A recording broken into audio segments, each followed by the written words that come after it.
মুহূর্তে যে ছবি লক্ষ্য করা যাচ্ছে ইতিমধ্যেই দাঁড়িয়ে কিন্তু বলা যেতে পারে প্রচুর পরিমাণে যোগ্য শিক্ষক শিক্ষিকা অর্থাৎ চাকরিয়ারা যারা বলা যেতে পারে তারা কিন্তু এই মুহূর্তে ফের একবারও যে এসএসসি ভবন রয়েছে তার দিকে কিন্তু অর্থাৎ এই যে তার দিকে যাওয়ার চেষ্টা করছেন।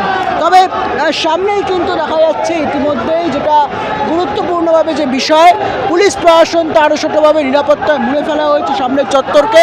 প্রায় 13 জনের প্রতিনিধি দল আজকে এসএসসি ভবনে তাদের প্রতিনিধি দল তারা কিন্তু গেছিলেন এবং দীর্ঘক্ষণ ধরে চলছে বৈঠক। এই মুহূর্তে দাঁড়িয়ে সবচেয়ে এটা তাৎক্ষণিক বিষয় যে যেটা বলা হচ্ছে বারংবার যে থার্ড লিস্ট পর্যন্ত বৈধ এবং এমনটাই কিন্তু সূত্রের পর জানা যাচ্ছে। কিন্তু সে পরবর্তী ক্ষেত্রে এসএসসি কর্তৃপক্ষের তরফ থেকে সেগ্রিগেশনের যে লিস্ট সেই সেগ্রিগেশনের লিস্টের তারা সঠিকভাবে তথ্যটা প্রদান করতে পারবে। কারা যোগ্য কারা অযোগ্য এই প্রশ্ন বা আজকে চাল কাকড়টাকে আলাদা করা সম্ভব করাবে এমত অবস্থায় দাঁড়িয়ে কিছুক্ষণের পরেই কিন্তু এসএসসি কর্তৃপক্ষের তরফ থেকে আজকে একটা তালিকা প্রকাশ করার সম্ভাবনার কথা জানানো হচ্ছে। সেই মর্মে দাঁড়িয়ে কিন্তু ইতিমধ্যেই সকাল থেকে দাঁড়িয়েই প্রচুর পরিমাণে যোগ্য শিক্ষক শিক্ষিকা চাকরিয়ারা তারা কিন্তু ভিড় জমিয়েছেন এবং মিছিল করেন। তারা করুণাময়ী থেকে মিছিল করে এই মুহূর্তে দাঁড়িয়ে সেই সকাল থেকে সমস্ত কিছু বাধা বিপত্তি ভেঙে এই মুহূর্তে তারা এগিয়ে যাওয়ার চেষ্টা করছেন।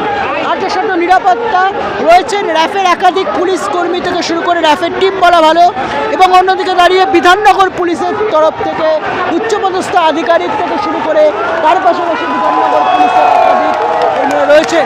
এই মুহূর্তে দাঁড়িয়ে কিন্তু হাততালি দিচ্ছেন। কার্যত দেখা যাচ্ছে যে ছবি ক্যামেরার সহকর্মী হিমাদ্রি ব্যানার্জিকে গুটি গুটি পায়ে এগিয়ে আসার জন্য বলব তাকে। এবং এই মুহূর্তে দাঁড়িয়ে কিন্তু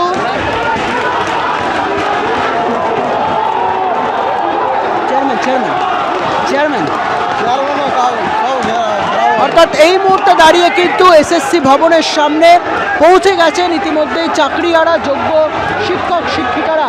তারা যেটা সার্বিকভাবে মূলত দাবি করার চেষ্টা করছেন বা তারা ঘেরাওয়ের হুঁশিয়ারিপূর্বক বার্তা দিচ্ছেন। এই মুহূর্তে সব মিলিয়ে বলা যেতে পারে আঁটো নিরাপত্তায় কিন্তু এই মুহূর্তে দাঁড়িয়ে এসএসসি ভবনের যে চত্বর সেই সামনের চত্বর এবং ইতিমধ্যেই দাঁড়িয়ে তাদেরকে এমনটাই বলা হয়েছে যে কোনো যুক্তিতে এটা বলা হচ্ছে প্রশ্ন চাকরিয়ারাদের যে তারা যেটা দাবি করছেন যে ইতিমধ্যেই বারংবার যা আচার্য সদনে ঢোকার চেষ্টা করছেন চাকরিয়ারা তারা বলছেন যে তৃতীয় লিস্ট অবধি যেটা প্রকাশ করা সম্ভবপর। কেন এই ধরনের কথা বলা হচ্ছে?